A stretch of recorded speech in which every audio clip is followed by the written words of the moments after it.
introduce him again. Journalist Owen Jones, who has been fearless in speaking out against Israel's genocide. They have turned the world on its head. The cheerleaders and architects of genocide have turned the world on its head.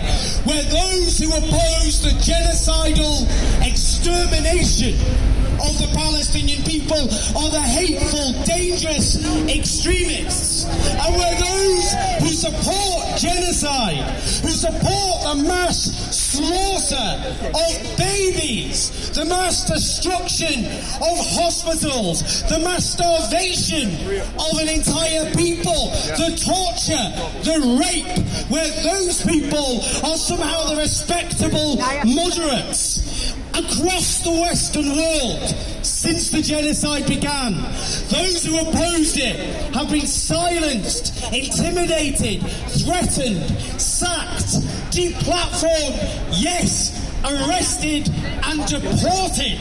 This is the world turned on its head. The biggest assault on free speech in the Western world since Senator Joe McCarthy chaired the House of Un-American Committee 7 decades ago. But friends, you can only turn the world on its head for so long. Because as Ben said, Israel has already been found guilty in the court of public opinion.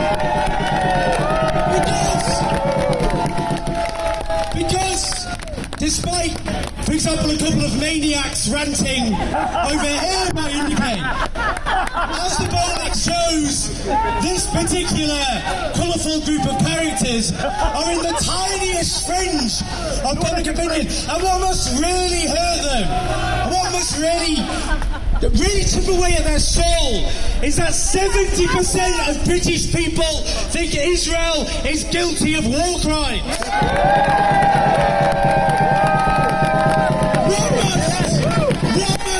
What must really keep them awake at night, other than the screams of the Palestinian children whose deaths they have cheered on, is the polling shows the vast majority of people in this country support an arms embargo on Israel. It must really sting.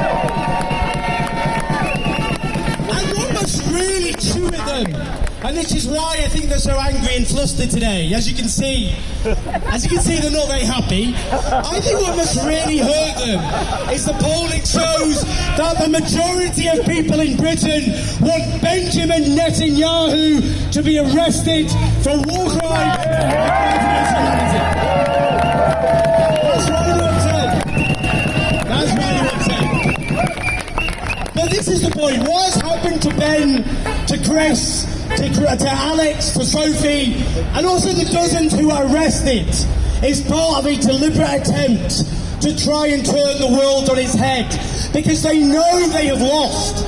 They know the only way of stopping public opinion from being acted upon with an arms embargo, with Israel having sweeping sanctions, with its leadership being arrested, the only way they can stop public opinion being acted on is to terrorise those who speak out with the hope that it will intimidate everybody else into silence. That is why they arrested Chris, Ben and all the others and put them on trial.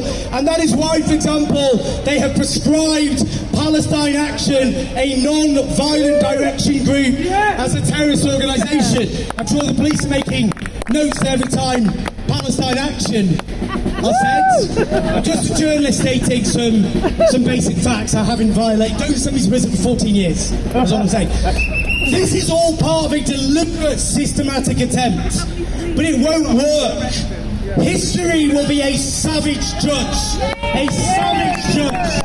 The courts of history will damn those who were silent, or indeed the fanatics over there who have supported one of the worst crimes of our age. And that is why I know it's stressful for Ben, for Grace, for Sophie, to be hauled before the courts, but my word, history is going to celebrate them as heroes, because it is so easy. And I just want to make this point. Did anyone see the photo of the MPs, before they went to vote to prescribe Palestine action, they did a photo shoot celebrating the suffragettes. They dressed up as the suffragettes in their colours. Now, I don't want to be harsh on Palestine Action here, but the suffragettes made Palestine Action look like timid minnows. Like, the suffragettes bombed things. They tried to destroy Glasgow Aqueduct. They killed 5 people. They attacked churches. So the MPs who celebrated the suffragettes and then went and prescribed Palestine Action because they threw some paint at some planes. What that tells you is quite interesting, actually. It's quite interesting. Because obviously those sorts of politicians in their day, they defamed and attacked the suffragettes. They denounced them as dangerous terrorists and anarchists. And the way history now looks at the suffragettes is very different. And the point I'm making is, it is so easy to be on the right side of history long after the struggle has been won. It is so easy to think you would have been courageous when there are no consequences for what you have done. And all the way through history, every struggle for justice has involved persecution. It has involved the state and the media attacking those who stood up for justice. And the same is today. Whatever happens in these courts, those who have stood up, like all of you here today, you will be vindicated and celebrated by history, just as those who are the architects of this crime will be damned. So that's what we've always got to remember. Have courage, determination, solidarity, and remember, we'll keep fighting to the bitter end. Free Palestine. Thanks very much. Thanks very much, Owen. Keep up your good work. I'm glad that Owen mentioned the vote and the parade in Parliament